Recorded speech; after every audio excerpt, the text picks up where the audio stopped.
All right, and welcome to Wise Up On Air. I hope everyone out there is doing well this summer. It just started raining here in Seattle. I'm not sure what that's about, but I'm Damian Kaspauer, Software Product Manager here at Audiokinetic, and we're here today to talk with a developer doing cool things with Wise. Have a little bit more on that here for you in a second.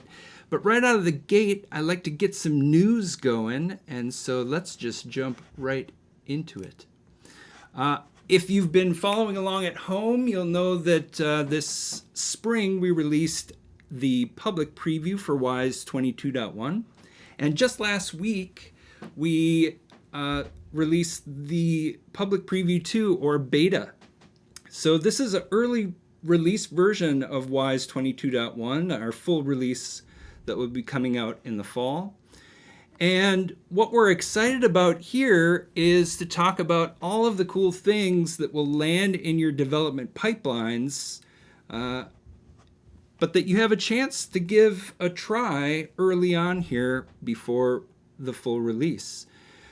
So what did that include? Well, we've done a couple of live streams about it, going over some of the new editing workflow, talking about paste properties. We dug into the new Project Explorer search that gives you a way to navigate through your hierarchies. And there's just a ton more in the box there.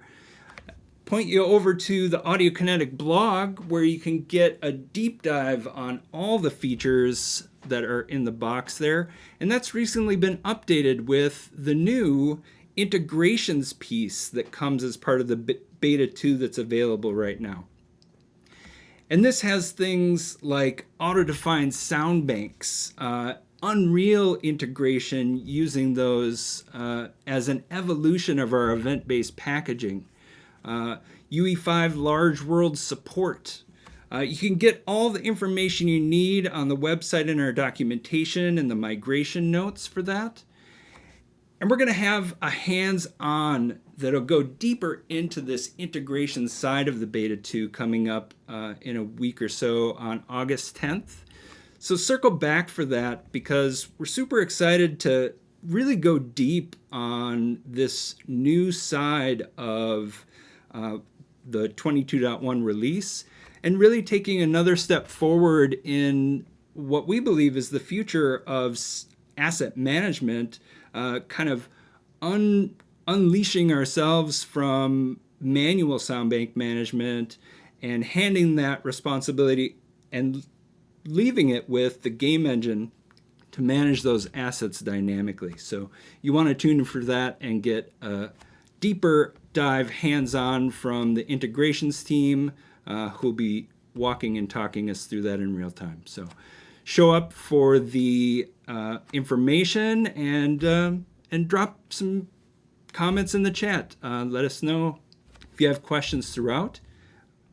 The other fun thing is we got a third-person listener distance probe that comes now as part of our Unreal and Unity integrations. So for developers who are developing a third-person game, this is a suite of tools that goes all the way to the Wise runtime, where we have a new third-person listener API. And these tools just help people who are making third-person games get the best sound in conjunction to, character position, distance to listener, and our spatial audio offerings, tying it all together in a way that makes it smoother and easier to access finally. So log in and download the Wise 22.1 public beta. You can get Wise through audiokinetic.com, the Wise launcher. And then from the launcher, you select the special versions and have access to that new beta 2. And hey, don't migrate a production to a beta or public preview version.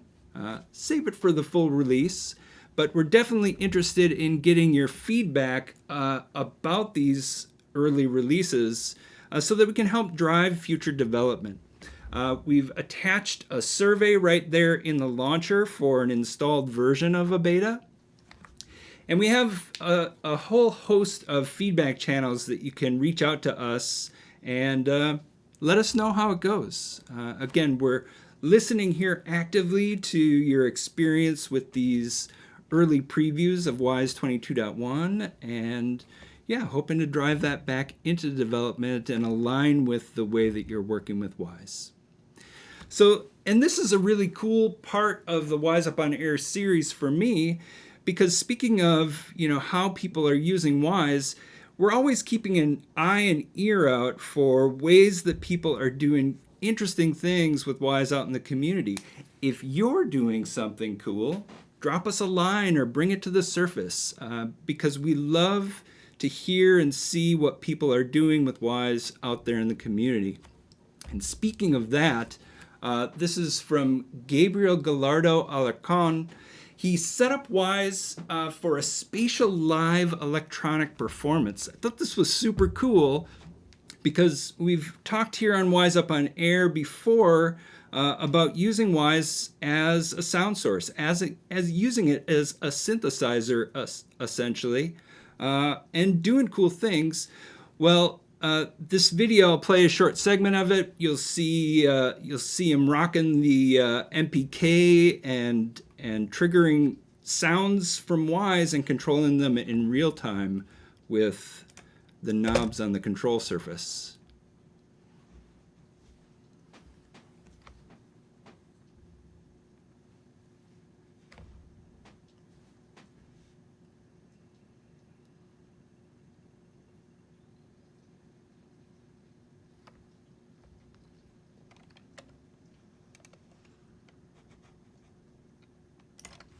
So that's just a short snippet of something cool happening in the community.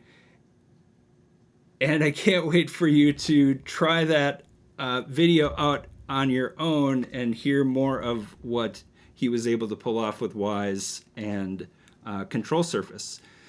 So with that, I want to jump right into today's guest and topic. We're going to be talking with Paolo Armao and about the futuristic vehicle sounds of Redout 2. So with that, I say welcome to the live stream, Paolo. Hey, Damian, how are you? I'm doing great, man. How about you? I'm great. And you're on the warm. other side of the world from me tonight. I am. I'm in Turin, Italy. And it's quite hot at the moment, I have to say. I'm trying to, not sweat that much, but, It looks like you're staying cool in your climate-controlled audio suite there. It looks great. Yeah. You look good today. So it's been a while since I've seen you in person, but I was so glad to have met you in 2019 at the Game SoundCon in Los Angeles. Oh, yeah.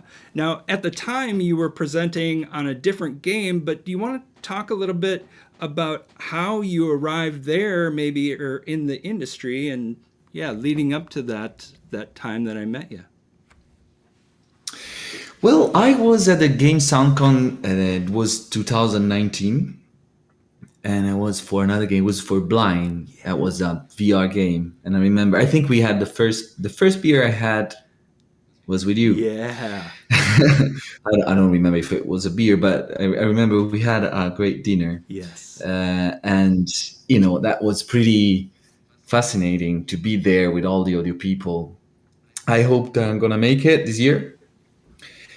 Let's see. Yep. Let's see how flights go. That sounds great. Tough times for flights, but yeah. And so that was a presentation you did on the VR and Blind, and again, that was a cool talk that really surfaced the art form of audio and VR, which we know has a hyper focus on the way sound is delivered. But how did you get to the point where you had achieved that focus in your career? What was your path to that point? So there was a moment in my career. My career started in 2006, and I worked on a VR installation. There was a VR helmet. It was a very heavy helmet with binaural audio. Yeah. It was reconstruction of a Pavilion by Le Corbusier with audio by Xenakis, Right. like the music composition. Yeah. Oh, you know about Of it? course. Okay, cool. So we rebuilt it in VR, Oh. and that was 2006. And that was my first experience. The audio engine was made in Super Collider and using VBOP as a spatialization algorithm. And that was quite an experience. I didn't know what, I when I think about it now today, I just like I didn't, I wasn't realizing what was in front of me in that moment. So that was my first step. What a way to step into, dynamic audio and spatial audio in that way. Now, Xenakis also, there's an extension of that in the form of a tool called, is it called Yonix, which is from the institute in France, and did you? Pompidou? Yeah. Did you use the Pompidou. did you use the Yonix tool set at all, or was it strictly Super Collider No. and multi playback? Yeah. It was in Super Collider. The first release was using 10 loudspeakers. No, was using headphones. Yeah.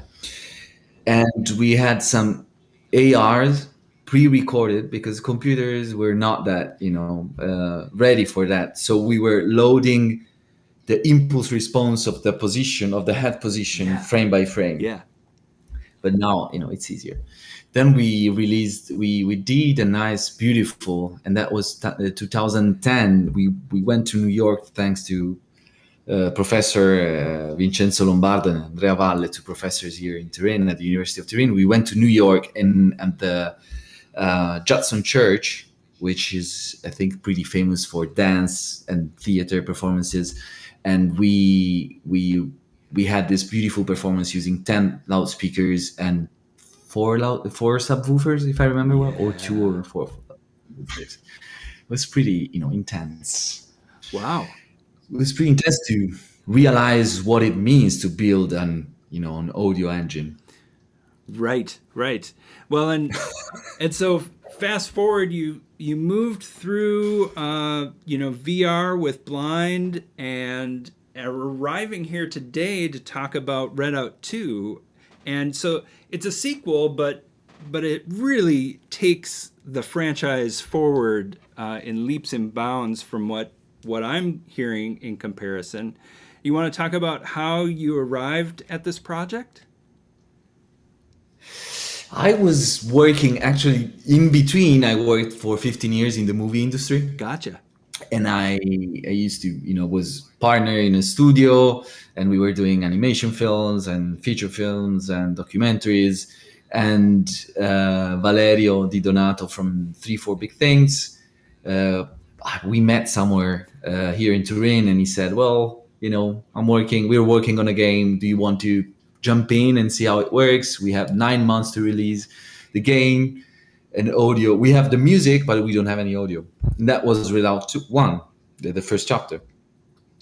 And it was pretty, quite an experience, but it was really fun. And I had to face a lot of the issues we're going to see today also, where we tried to find a new approach, because it's pretty, there are some challenges that we'll see later. Well, of course, and I know that we're going to see a bunch of gameplay here in a minute, but in short, Redout 2, it's a racing game set in the future that moves really fast. And that racing games in themselves are challenging, of course, because of how much information usually you're trying to leverage from the game. You have this full vehicle simulation to work with, and really the ideal is the tight knitting of what's happening on screen with your vehicle and the resulting sound. And so I know we're going to dig deep into how tightly you were able to thread that needle. So I'm excited to get going. Let's go faster than ever. Excellent. Cool. Well, I've set your presentation up, and if you just want to get us into it, and then we can start talking through it. Folks out there in the chat who are tuned in, let us know as questions come along. We'll try to bring those back to the conversation, and it's great to have you there riding along with us for this conversation. Yeah. So we'll move back and forth. This is, I don't want to spend too much time on the presentation, but I think it's, quite important to understand what's the, background. First, I feel that Mario Andretti, the Formula One driver, as he said a few years ago, if everything seems under control, you're just not going you're just not going fast enough. I feel was the message that the game director and the producer were giving me, where we need to go faster. There was this pre-production phase in which, we really worked hard in order to realize that, to design the experience of going faster, fast. And fast, when I mean fast, we mean like 1,200 miles per hour. So it's really a lot. And of course, as we are, experienced designers, we had to consider sound as the key to empathize with the driver. That's really important. Okay, sound is something subliminal that we can use it. We don't hear it only through our ears. We hear it through our body. And new technologies, I feel, that are helping us in these days in supporting, in giving us the tool to design that experience. And one of the key point was, how can we use sound to match drivers' emotions and feelings, is how it feels to drive. And we started to focus on some emotions and some moments during which, that about the driver's experience. But of course, Redout is a game. Anti-gravity racing is a genre for which music is absolutely relevant. It's one of the main actors. Music should give you the flow, should always support your experience, never break the experience, because you really have to focus a lot in your driving experience as you're driving that fast.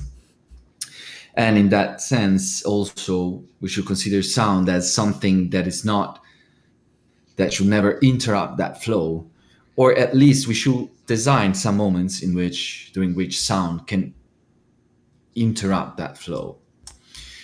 So one of the main, probably the greatest challenge was, we have to drive 1,200 miles per hour, and we have one gear. And in Redout 1, we had this system for which, while you were, I think when you were going over 500 miles, we were cutting the sound of the engine, and we were hearing distorted wind. And that's something that our players mentioned for Redout 2. They said, they wrote us and they said, we don't have the wind sound anymore. But we wanted to move forward. We wanted to do something different, of course. Well, and we hear a lot about how on games that have, legacy sounds or things from previous versions that the players have really, identified with or embodied over time, the challenge that some developers have with, making those changes, because you want to evolve as an artist, you want to evolve the art form of what you're creating, and you still have that customer sentiment, and so you do what you can to move that forward. It's interesting to hear that they were attached to the distorted wind sound. Yeah. Oh, even more. I mean, the anti-gravity racing is a genre which, brings a lot of story. We have Wipeout. Wipeout really was one of the first big titles, and if you go through our videos on YouTube, you see a lot of people saying, "Oh, I miss Wipeout. I miss," old titles. So that's a good topic for a talk, For right? me, it was Pod Racer on the PS2, right? It's like Yeah. that was some OG anti-grav racing at its finest, right? Oh, fun story. I was playing Wipeout with a friend of mine when I was like 16 years old. Yeah. We were very good at Wipeout. We were playing Wipeout in a club with, drunk people Yeah. and we were playing Yeah, it that sounds great. for the people. Oh, that's cool. So, but we were sober, of course, because it was quite hard. So, the thing is, yeah, how do you connect with the past and how you try to shape the future, or try to shape a new experience? And another important point was that Redout, it's in between a driving simulator and an arcade, Right. because it's a futuristic, it's sci-fi, but our programmers and our game designers really tweaked, an experience for which physics are really, really important. Yes. And so we want to be loyal. We want to create a sound that has to be real in some ways. And we'll talk about music as well. Yeah. But just to mention, we'll mention for now that we have 9 music genres and 11 external composers. And I wanted since the beginning, I wanted to create a continuous experience with music. So music never stops. As you play the game, as you start playing the game, the music starts, and we only have one main music event play in Wwise. Yeah.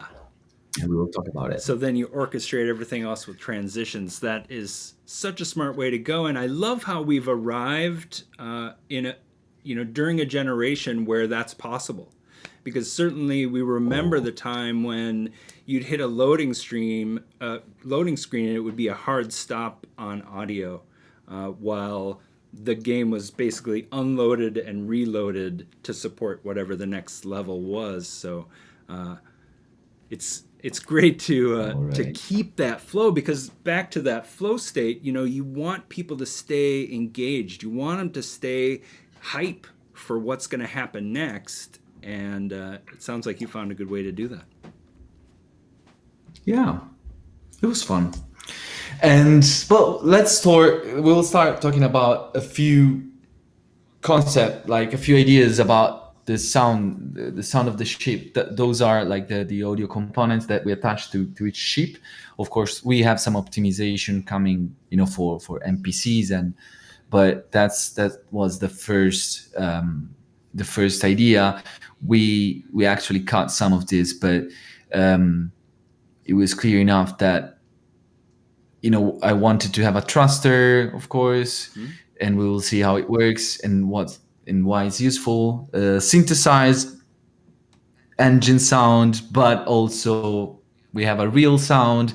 So we had several audio components, and for to design the sound of the ship, we have 12 teams. And each team belonged to a different country. Go back for 1 second. I have a question. So you have all of these things happening for a single ship for the player, and you have multiple camera perspectives as well. And so we have 3. Yeah, so you have to not only position and set all of the attenuations and distance and spreads for all of these things. This is the instrument of the game, with all of these layers happening. And I'm sure you'll talk more about how they dynamically happen, but I just wanted to put it in perspective that not only are these things all playing from the player vehicle, but you have to manage these 3 perspectives as well. And that's something that's very unique to the racing genre, I think. I just wanted to underline that. I think that's the approach that a lot of teams use on like the simulator games, like racing simulators.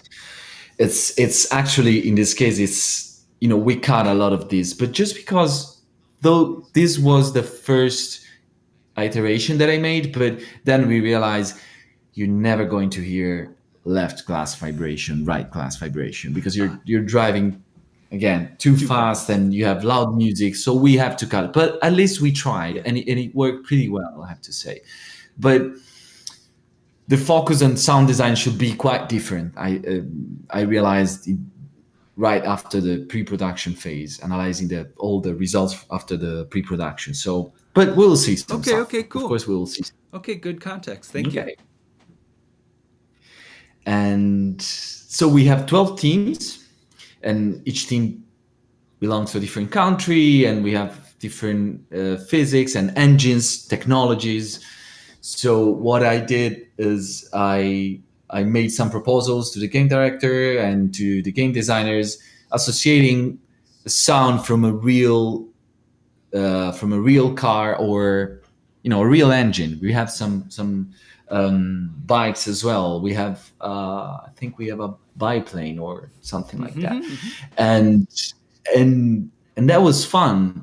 Trying to match the aesthetics as well, coming from the art, the concept art department, and the concept artist, and I tried to made some experiments with the sounds, and it was fun, and then the thing is, I started treating the sound of the engines with granular synthesizers, and it was good. But the thing that I was missing is that I was a mechanical sound. I had the sound of the mechanics from the engines, and I needed to cut that. So what I did, using RX, I worked weeks.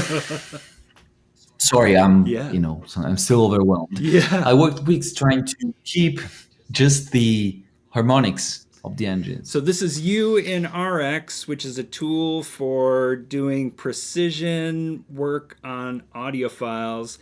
And what I see here is you're just carving out frequencies that you don't want and deleting them from your wave file. Yeah. So that's what I kept. Those frequencies that you can hear in this middle zone are the frequencies that I kept to start, exploring using that granular synthesizer. And after that, of course, the sound engine, the nice thing is that you were having the feeling of the engine. You knew that was a Ferrari or a Porsche. You had the kind of imprinting information for our brains, but you were missing all the mechanical sounds. But of course, these sounds were quite, I had to build a second layer around these harmonics. Yeah. And I built it using synthesizers, using Serum, and we're going to hear it. So we have 2 layers for each sheet for the player. Great. And so if I understand, you spent a lot of time carving out the frequencies in existing vehicle recordings, and then you're using these in granular synthesis to get more dynamics out of them, to get more variation, and I can't wait to hear that.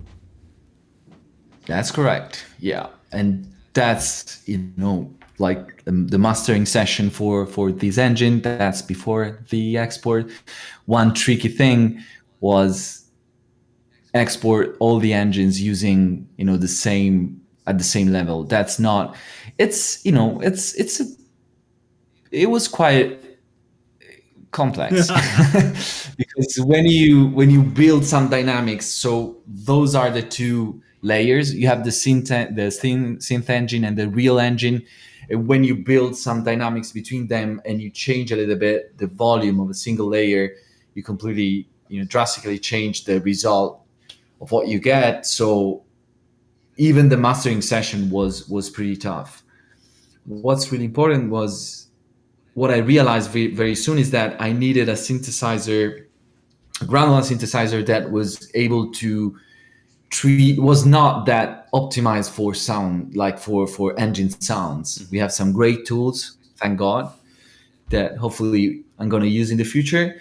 But in this case, I needed something different, something that would have kept me more free Yeah. to play with grains and grains durations and fade ins and fade outs. So we ended up using the SoundSeed Grain, Awesome. and I think that was I think I'm glad to hear you landed with this plugin. Yeah, the potential in that box is huge, and I'm so glad that you were able to leverage it for what you wanted. yeah. Well, what I feel about let me spend some nice words about Wise. What I feel about Wise is that it's a blank paper, and I mentioned that in a interview that I made with Leonard Paul at the School of Video Game Audio. It brings me back to the days in Super Collider and Max MSP or Pure Data, where you're free to do whatever you want. You have the tool. So in the beginning, when I started working with the SoundSeed Grain, I was expecting something different, and I spent hours and days trying to find the perfect tune for. But then I realized that the tool, as Wise in general, leaves you free to do whatever you want. It's a blank paper. It's a piece of paper that you need to fill out, and so I think what we can do now, if you want, if you agree, we can start exploring what we did. That's great. And I think you're still muted on the desktop over on your side of things, but you know what I do? otherwise, I'll do this. Yeah, I can't wait to dig because in. we already opened the game. So what we did is we have these two layers, the real engine and the synthesized engine. Yeah, great. And we have two different ramps, and there are several RTPCs control that, like the duration, like the speed, the acceleration magnitude, the slope degrees, the track slope degrees, if the ship is drifting or not, and then that's pretty much everything. And so these are parameters you came at over time as you're working with the game team, and they're saying, we have these parameters, let us pass these to Wise. You can use them as part of your granular synthesis engine. Well, I'm lucky enough. I work in a team for which they are all the departments are really conscious about the fact that sound is part of the experience, and so we had we always talked about it. We always had nice conversations about data. They were coming from physics and data coming from tracks, and of course when you start playing with all these parameters, it's really easy to fall into chaos. And that was I was like driving and the sound was changing everything. Yeah. But then once we found the perfect match, I have to say the fact that we can control all these parameters and was pretty an experience. What I realized is also that part of the design of the engine depends on how you set up these parameters. So each ship has a completely different setup. Right. Which is a long way from someone who might be used to working with physics and getting mass and velocity. Like that's the tip of the physics iceberg. How fast is something going and how big is it, right? But clearly the simulation is so deep here that not only do you have all of these different parameters coming from the game, but like you said, for each vehicle, they need to be hand tweaked in order to put them in the pocket with the sounds that you've set up for them. Incredible. Yeah. I mean, if you want a more like real engine sound, of course, probably you should go for dedicated granular synthesizers. And but in this case, that I need a more drony sound, like a more continuous. Yeah. We're gonna hear it in a few seconds. That was perfect. So Great. even for the real engine, so you're gonna hear the real engine now, and it doesn't really sound. It's not treated as a real engine. I'm gonna play it Great. if you Yep. if you agree with that. So that's the Lunare real engine. No audio on our part over here. Nope. Yep. Uh-oh. I hear the So game. let me do this. I hear the game. I know. Yeah. I need to close the game first. Sorry, we have too many things. That's okay. Take your time. Okay. So that's the Lunar. Still nothing from Wise, sadly. Nothing from Wise? No. It was all working in test. Let me see. Not yet. You don't hear anything? Nope. Okay, let's see if I can make it. I wish it was me. Oh. Wait. Let's see. Take your time. So if I play, let's say, this explosion sound. No, I'll say this explosion sound. Do you hear anything? No. You don't hear anything. No. Okay. Isn't that strange? Yeah. Let's see. Why it's not working? But you were hearing the game. Yep. Right. Sorry, that's my fault. I should go into this. No. Not yet. We're not luck. Okay, anyway, let's move forward. We'll hear it in game. Excellent. Excellent. So, but I love seeing how you have these engines split into the layers, and each of those layers has an instance of SoundSeed Grain running, both for what I think is the futuristic layer, as well as for the engine layer that's a little more rooted in reality. Yeah. Yes, exactly. While for the NPCs, for the opponents, we only have one layer bounce. So these two layers are bounce treated. I treated them in a different way, and they're bouncing in order to have only one instance. And something that I was scared of is, can Switch handle all these instances, SoundSeed Grain instances? So far, so good. And very excited about it. I remember I was talking to your colleague, and he was saying, well, you should make some experiments. I'm not that convinced. But I have to say, so far, so good. And that's great. Yeah, and that's... So I didn't have...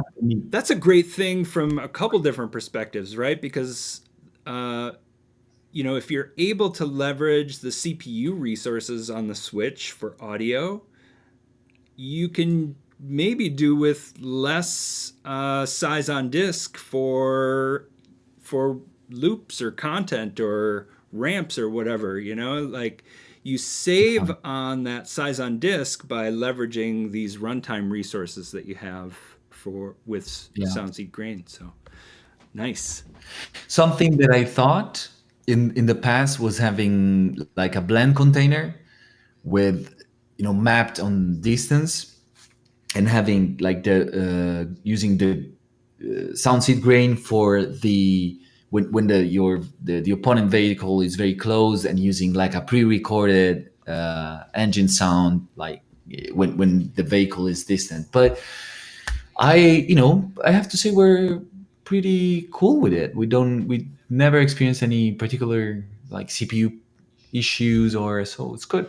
Yeah, well, and I just love hearing about how you reach for these optimizations, even, as a fallback. I think we need to be ready to compromise on our decisions because of reasons, in game development for sure.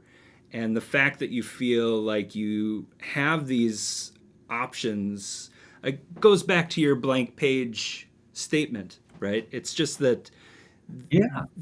if you needed to do that, I'm sure that you could just head right in and take care of it in order to solve those optimization issues. And it's kind of nice that you didn't have to. It's great that you could just stay the course, and it sounded great the way you made it. So One issue that we had was that, but it was like regarding content, was that the passing by the presence of the NPCs, all the opponent's vehicles, it was not that effective. But that's, that was related to the audio, the spectral content of the engine sound. Gotcha. So I'll give you another big news.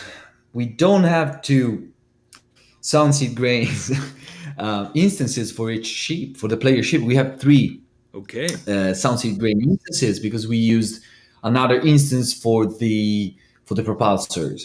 So we designed 16 different propulsors, and that those were very useful to create the whoosh effect, because otherwise you had like this little mosquito passing by, like meow. gotcha. So we had to add another audio component that is managing the propulsor. So depending on the propulsor you choose, or you buy, or you win. It's not you buy, you win while playing. We have 16 different propulsors that we treated the same way. So we have some ramps different, that have different weight, that have different volume, and for which also the spatialization is completely different. So in some cases we had to, like, the positioning is like, the spread is a little bit Right. lighter, and in other cases is, and also to give this idea of a stronger propulsor, we have a masking system, interactive masking system. So some layers goes down, and you can only, so that you can only hear the sound of the propulsor, because it's so powerful that. So and that gave you the power that you were looking for when your NPC ships would race by, like you said, kind of a mosquito with just the regular engine simulation on the NPCs, but now with the propulsor prioritized for that vehicle, you get a really dramatic pass-by sound at those moments when the NPC is, I guess, distance, when they're within close distance. I love the way that my imagination on that dynamic mixing and puppeteering of those sounds is so vivid. The outcome, of course, is fantastic. So nice work. No, thank you for really, it's really a powerful tool. So I'm really glad that I had the opportunity to use it and to create all these effects. I think we should, if you agree, we should go with should we go for a little in-game sequence? Yeah, let's jam. Hopefully, let's play and let's see if it works. If the audio works, please tell me that it works. Yeah. Hear it. Okay, hear good. it, absolutely. So let's make a little race where we can hear the sound of the player engine. Great. And then we will add the NPCs. So I'll go for the. And again, you started the game and the music started, and from that moment, the music never stops. It just transitions seamlessly across these different parts of the game. Yeah, absolutely. So let's watch this. In this case, I don't think we have the. we'll later talk about the object base, right? Yeah, we can get into that later. Let's just hear some of these cool engines. Oh, maybe we can do this for now. So let me cache the sound of the ship that I'm using. Should be the WRG. Yeah, that should be it. Yeah. So we can see live the grains moving. Yeah. I'll cut the music for now, okay? So Sure. that we can hear the options. Audio.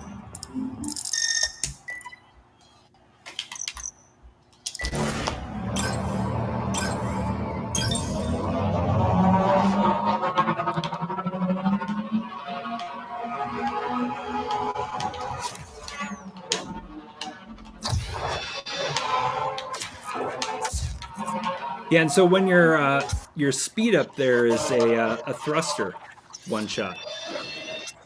Yeah. Those are all boosts. Those are one-shot boosts, but you have also. Let's see if I can get the. I don't know if you can get the sound of the thruster. No, it will be hard to hear. Always hear later. So that's the WRG, and maybe we can just for fun try another ship just to hear the difference between the ships, the texture of the different sound. Well, and texture is absolutely the right word, because there's so much texture in that between the different, granular synthesis parameters being modulated and some cool tremolo and stuff in there. It just sounds great. That's the Lunaria.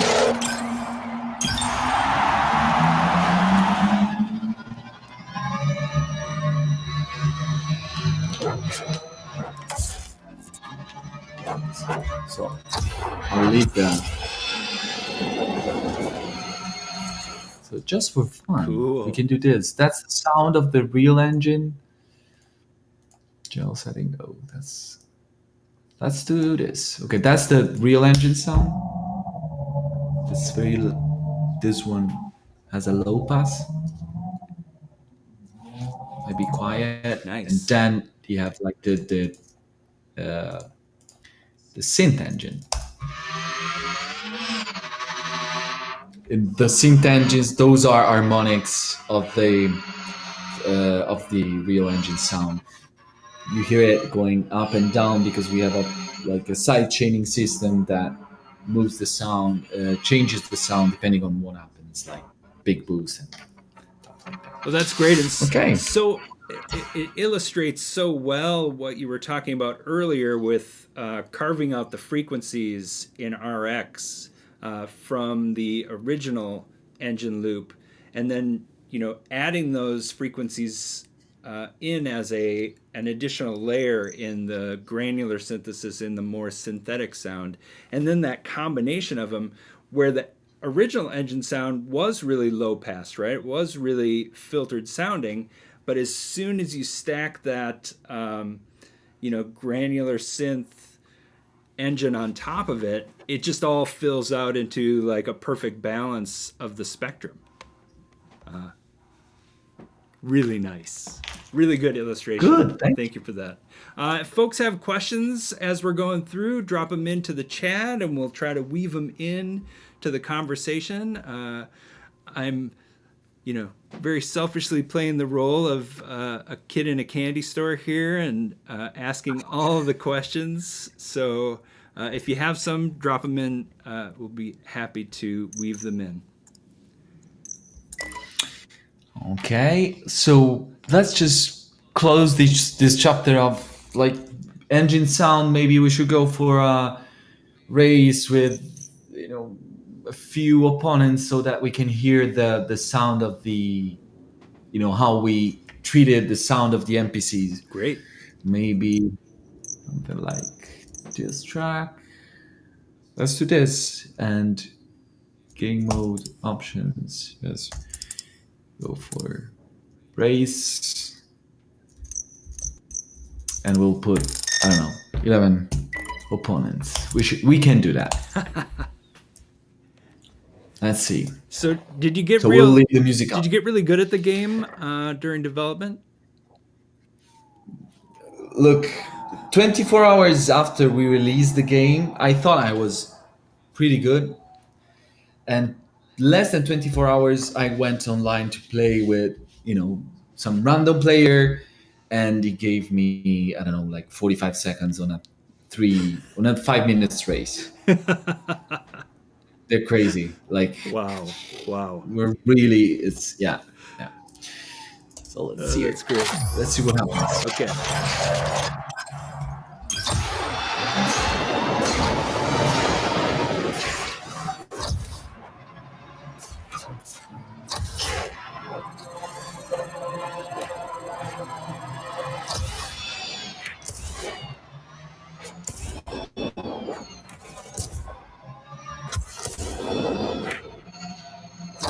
Okay, I'll. That's not me. That's the AI driving for me. But I was going to say the AI is pretty good. Wow.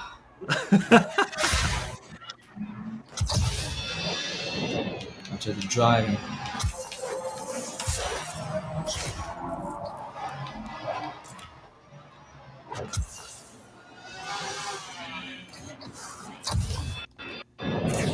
Okay, I'll stop.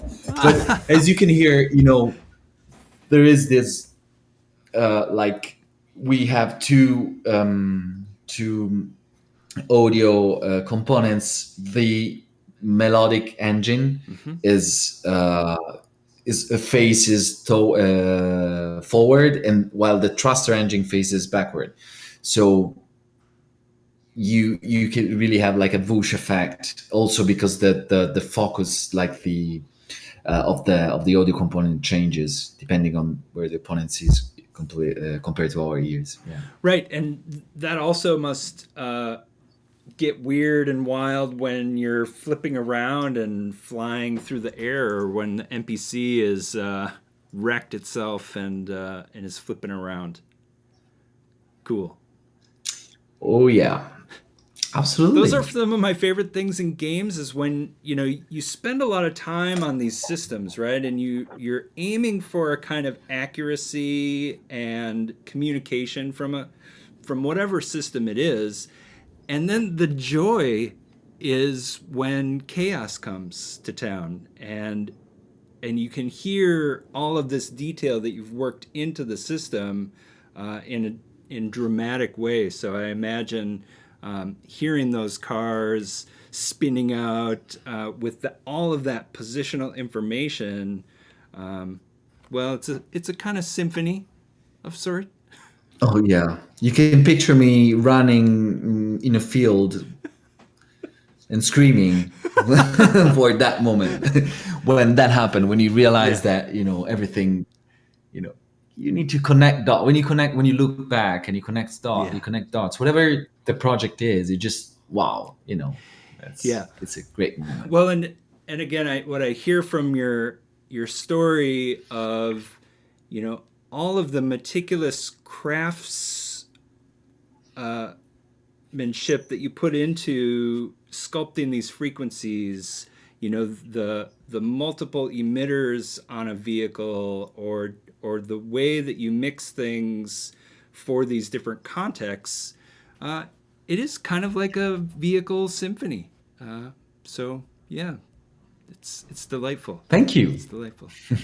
Well, the thing is, it really has to fit into the music. Yeah. Because the music is so, for anti-gravity racing gamers, music is so important. We had for Redout 1, we had music composed by Adam Shabatsens, who was brilliant. He composed some amazing music. While in this case, as I was saying earlier, we decided to work with different composers, but still, what was clear to me since the beginning is that music, the sound has to fit, has to create some holes. There is an interesting topic, which is an interesting topic about dynamics. How, what's the dynamics we can afford today? So technology is giving us the possibility to, bring dynamics to our apartments, not only movie theaters or using headphones, but at the same time is how can we really afford like 24 dBs of dynamics in racing games, racing game like Redout? Right. So the answer was not. So we need to create a dialogue between sound effects and music. That's what I feel. Yeah, well, that's an important perspective that you're bringing to it, and specifically in that racing game genre, there, as you say, it's a different consideration. You can't expect the same rules, and yet the goal of trying to bring dynamics to that experience, because we know how powerful when they're used dynamics can be. Well, that's one of those difficult challenges that you mentioned up front. Yeah. So another cool thing I heard during that racing was the way that the vehicle engine drops out when you go wide open in the air, right? So Yeah. again, a lot of pushing and pulling of faders under the hood, and these are the kind of tools I think that help you bring dynamics to at least the sound side of things. So let's look a little bit more at the music side. Yeah. Well, let me say first that I think even as, as sound design, my background is as, in sound design, and I always worked as sound designer. And what I learned thanks to Redout is how much we have to learn from music production techniques, is the attention to detail they have in treating transients and the side chaining techniques, all the latest music technique. We can really learn a lot. And we try to do in Redout is this thing, trying to bring these approaches to in real time. Yeah. And apply them in real time. So music is leading, is probably the opera singer of the orchestra. Yeah. And but there are some moments in which it is important for us to provide some feedbacks, like explosions and collisions and stuff like that. Those are the only moments. There are some moments during which let's say we punish the player, so it's clear that some music stems are going down to leave space for but otherwise it's completely different. Well, maybe we'll spend some words about mixing later. No, So we that's we great. only have That's great. Yeah. okay, we only have one music main play. Oh damn, I should have not clicked that because okay, yeah. No, because we really have like 56 tracks. So every time that I click it synchronizes. And so we only have music main play, we only have music main stop and pause and resume. But we have everything. We have one big main Redout 2 music event, like no switch container, that has 2 switch containers. Yeah. And you're branching there between into it. at the first level between the game and the menu, so that you can transition appropriately between those two states. Yeah. Menu game menu, and then when you go in, like when you start the race, you are in game state. So the game calls let's do this. Cool. Okay, so you have all the environments here that's managed through the switch container, And for each amp, we have 3 different game modes. Okay. We have time-based racing, and we have race, so opponent-based, and then we have boss track. Boss track is the like all the tracks from one amp. We have 3 tracks for each amp. All the tracks are merged into like the big final track for that amp. So what we realized early on is the driving experience is completely different if you're driving alone or if you're driving like in the pack, because you have 10 other ships behind you or near you anyway. So the music composition is completely different. We have a more trance, more minimal approach for time attack tracks, Gotcha. and we have a completely different mix. So for time attack tracks, or qualifying, we have minimal music, but also sound effects are more muffled, and the sound of the engine is a little bit lower. While when you race and you have people, you have ships around, uh, the music goes down a little bit, and that happens dynamically. So even when you race, if you're good enough to race and put your opponents like two miles behind you, the music goes up, Yeah, sure. and you have this kind of trance-inducing approach. That's awesome. So So you're getting values for how many cars are around you or how close they are, and then you're using those values to adjust the music. And what I'm hearing is like to kind of push and pull the emotions of the player, right? You want them to feel a certain way under this circumstance, and you're using what's happening in the game to drive the mix to engender some emotion in that way. that what we looked for. That was the intention. So, but we don't. I have to say we really treated music with a lot of respect. So that's not lowering down the volume of the music, but it's lowering down some stems. So for each track, we have 52 track at the moment. For each track, we have like different moments, like intro, countdown, running. We build some dynamics before the last lap, and then we have a lot of music dynamics for the last lap. So the music changes a lot. Cool. And each of these sequences has stems, and all these stems, they go into its bus. So we have kick, drums, bass, synth, and we treat them in real time using states, using RTPCs. Probably some side chains in there. I never used. I think I use the auto docking system only for the narrator. Gotcha. That we have some voiceover somewhere, but we do have side chaining. Got it. Yeah. So what happens is collision kicks. Okay, should cut the low frequencies and low frequencies for kick, drums, bass, and synth. Explosion, something similar. We create some space for the magnetic drift, which is made through with a synthesizer.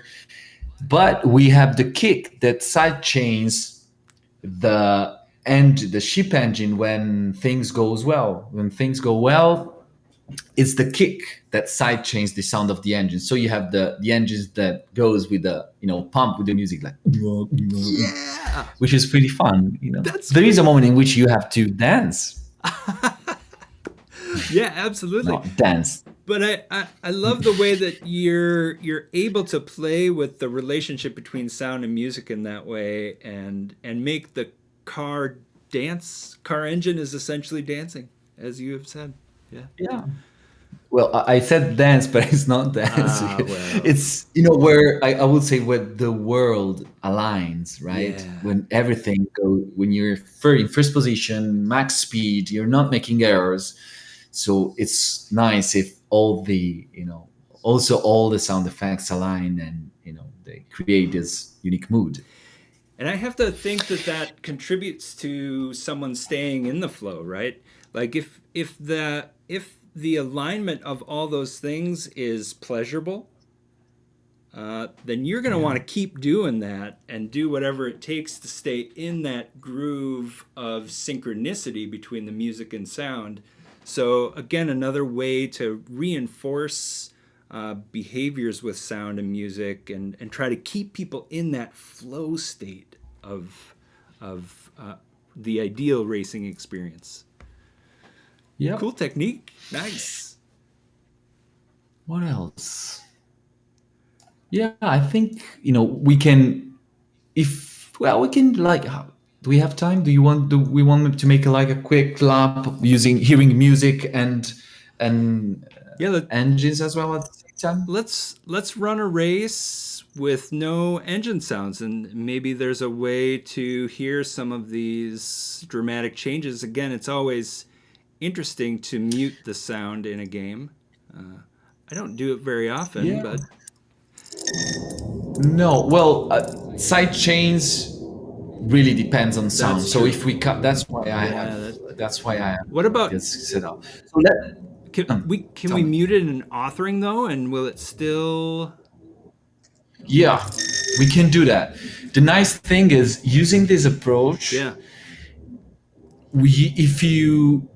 If I lower down the sound effects volume, the side chain will happen, but lighter.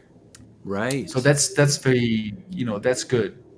While we didn't want to have side chain when you have sound effects muted. And that's Of course. a great accommodation to make, and yeah, nice that you were able to pull that off.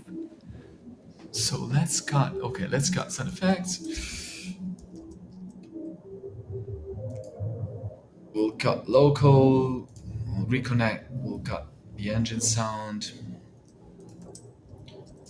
shape engine, mute, and remote engine mute. I think you missed Let's a see what mute on the happens. first one though. Uh-oh. Thank you. Yeah. Great. Yeah. We can go full screen, right? Okay, Cool. Restart.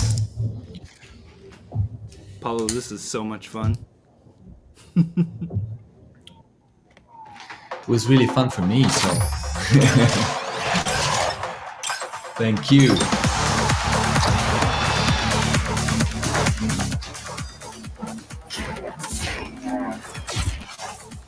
So you can hear when I collide with the track, the music, the kick side chains.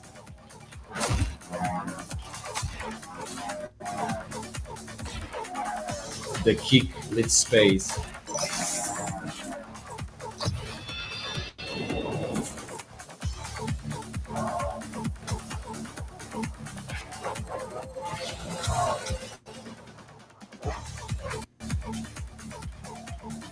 Let's see if there is a jump somewhere. Should be a jump somewhere here.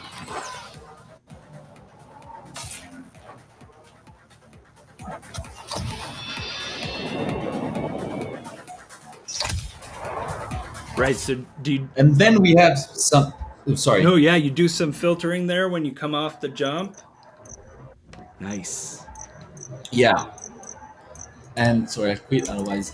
And we have a system for which we identify for each track. I'll mute it for a moment.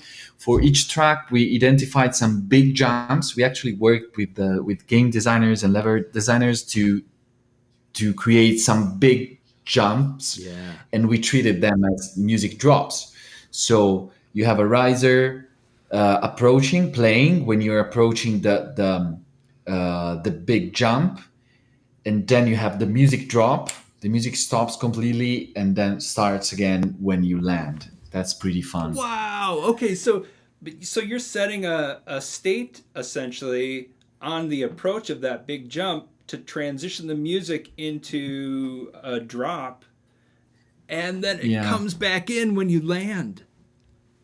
Yeah, that's that's fun. It's something that again contributes in creating this moment of what we wanted was like this moment of where you're approaching a big jump and everything stops and then everything starts over when you land. So try to design the experience, isn't that's the fun part, right? It is, and I just love how at each technique that we talk about, it's really about trying to create that emotion for people, and across all of these different aspects of sound and music, how can you author something that, gives them that feeling of, oh yeah, that's gonna happen, cool. I love that. That is so much at the heart of play in games, and so great to hear you're able to pull that off. Yep. I was looking for something. There is something that I'm missing, but that's the thing. There is a mixing aspect. With again, it's completely, of course, dynamic and changes depending on what happens and the condition. We try to design like conditions, okay, like specific moments in which we have rules that's a magic of dynamic music and dynamic experience. So we have, I don't know. Did I see you had a few EQs on there too that you might be pushing RTPCs on? Yeah, absolutely. It's here. Yep. Let's see. And the music stem. So this is more like are used like more scooping technique. So they give space to some specific sounds. Yeah. So when we're drifting, we have this digital drifting sound effect, and when this happens, I cut a little bit in two ranges. Nice. It's pretty common techniques, and then of course I have the like a fix. I use this parametric EQ with no automation, just to create the right relationship between music and sound, like sort of mastering. Okay. Yeah. And then of course we have the mastering, the mastering as well. Right. The mastering suite, which is cool. I think we should mention the object base. Is the right moment to do that. Let's dig into it. Yeah. So object-based audio. This was Wwise 21.1. This was the first version that brought that object-based audio pipeline into Wwise, gave you access to visibility in the mixer and on the audio device. How'd it go? Great. I think we are in the beginning of a new era. I remember for Redout 1, I had to do, I think if I remember well, I had two libraries, two sound banks, one mixed in 5.1 and one mixed in 2.0. And the fact that you can have a tool for which you just position sound in space and it will render no matter whatever your binaural, your stereo, or 5.1 or 7.1.4, and it works. Yeah. And it's pretty amazing in a game where positioning has to be very precise, because you're driving at very fast, and so things happen in a few frames. The situation really changed, so positioning needs to be very, very accurate, and having the possibility to almost forget about it, because you do it. And let me mention here also that Alistair Hurst at Dolby was very, very kind. I know you know him. You should know him. He was very kind. He helped us a lot. He and his team, they were very supportive, and so we integrated it in. We used also the Dolby Atmos, so you can play Redout in Dolby Atmos for headphones, or Dolby Atmos if you have a big space with a lot of speakers, like you, and so and it works. Yeah. So you almost have to forget. I think that's a sort of revolution. Yeah.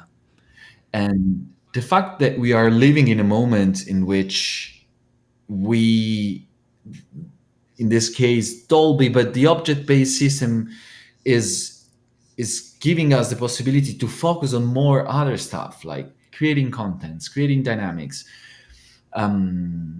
It's amazing. Yeah, so this idea of the audio engine automatically conforming to whatever the endpoint output playback is, to me, it's similar to the leap forward we made when we imported full frequency audio files and left the compression to, you know, a second process that was optimized for the different platforms, right? It's like it's that level of jump where we don't have to worry so much about, you know, media preparation for a platform.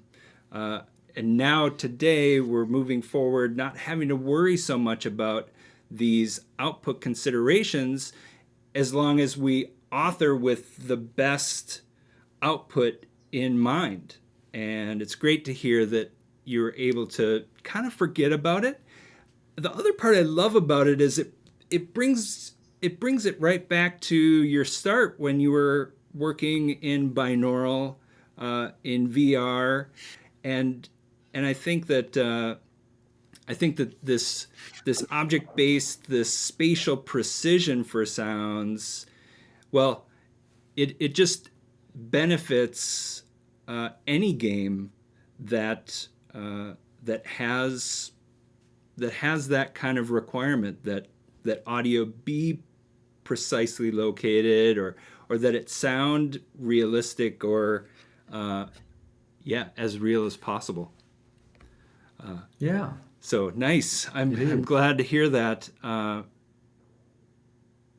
and thankful for this opportunity to talk about it, because I think people are still getting going with it. I think still finding their way to it. So I wonder if there's, you know, did you have expectations as you approached the technology, or were there some things that were maybe surprising to you about, you know, your arrival with this object-based pipeline and workflow?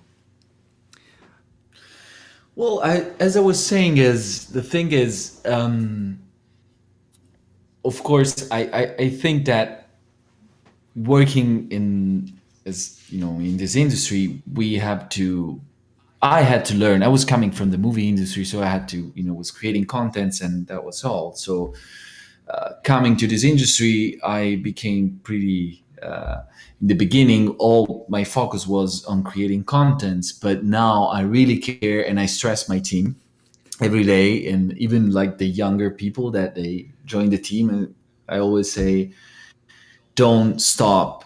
Don't think that your process stops when you create that content, when you export from your DAW. Right. It's implementing and integrating, and maybe writing some logic as well. Just writing in Unreal. We use Unreal, so that's something that I learned from our programmers, and so knowing what happens under the hood, and trust what happens under the hood is really, really important for us. So what I feel is, as we have these new tools at our disposal, we can focus more on other aspects. We can focus more on creating, spending time talking to other departments. Yeah. Okay. Yeah. Really, on Redout 1, I spent months mixing. I was in a studio mixing in 5.1, and then in stereo, and trying to match those mixes, like the experience through those mixes, and the fact that you don't have to think about format anymore. Yeah.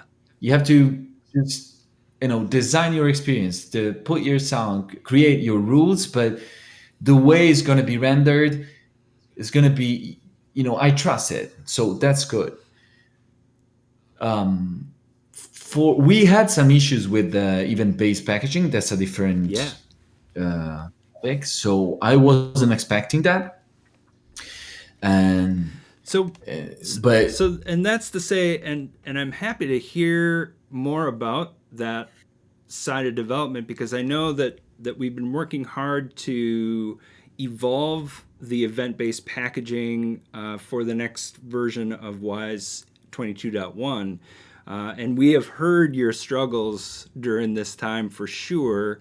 But in what ways, were you looking to event-based packaging to kind of solve some problems in your pipeline? Well, again, the approach is fantastic. It was a revolution. Oh, sorry. You're okay. I'll put the Yeah, wrong that's all window. right. It's I think that the approach was revolutionary. So you don't have to care about loading and unloading sound banks. You just create events, and in a system like this where I press the music play button Yeah. once when the game starts, Yeah. and we make some checks, that was necessary.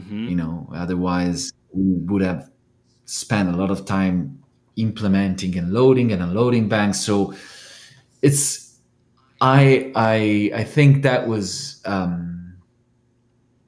necessary. I think that I thought about having a system like this because of event-based packaging. Yeah. Yeah. Otherwise, that would have been impossible. Right. We had some issues, very, I don't know, in the subliminal world of the audio engine, as you know, by our community. So there was something happening, like some events not refreshing, and something about being persistent. For us, a big problem was something about having a persistent music, Yeah. something that had to move through the different levels. Yeah. But we found a solution, so I can't wait to see what's going to happen in the new 2022 version. Exact.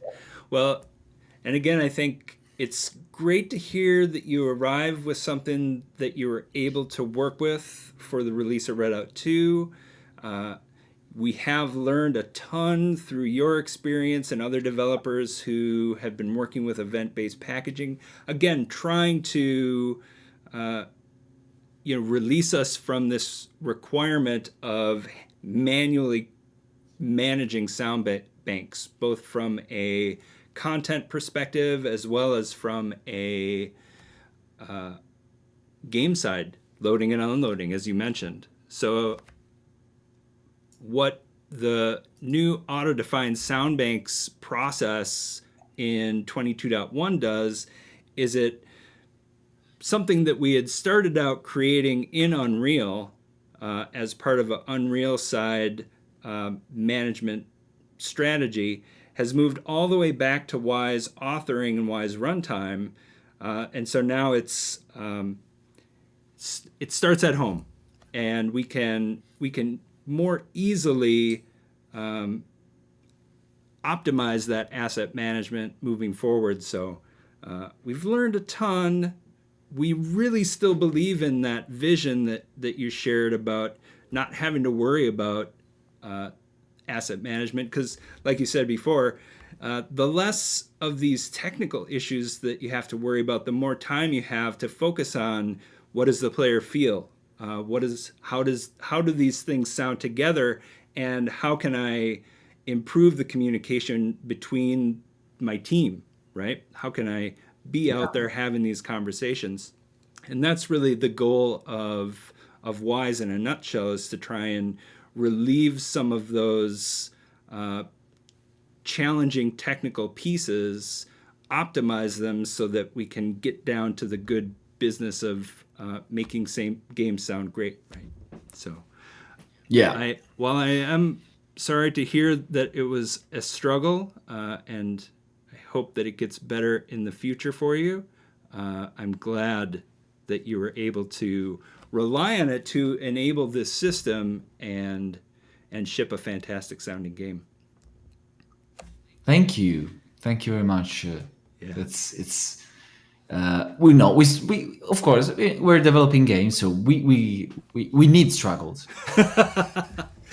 We look for struggles. There will always, otherwise we'll do something else. There will always be struggles. Yes, exactly. Great, Paolo. What a fantastic dive into Redout 2 today. Thanks so much for your time. Thank you, Damien. Yeah. Thank you. Yeah. Hope to see you live soon. Oh, it could happen. The world continues to change and turn, and I do hope to see you again soon in person. Yeah. Cool. How about some shout outs to your team? You got yes, please. Thank you. You got some folks here to plus up. So yeah. So Valerio Di Donato and Ivano Zanchetta, different roles, but they are two important people. I forgot Giuseppe Franchi, the game designer. Those are people for which that really created an environment where all this was possible, and having working in an environment where sound is considered as it should be, is such a gift. And of course, Giacomo Ferronato, the audio programmer, who supported me and in my crazy ideas and moments and really did an amazing job. And Stefano Cagliazzo is a great music composer, and he took care of music implementation, all the UI sound effects, and recently joined us, but brought his contributors, Claudia Faba, another young sound designer that will be with us hopefully for the future with all the others. So it's really was a pleasure and honor. I'm still overwhelmed because that was quite a trip. I'll go on holiday soon, and but it's good.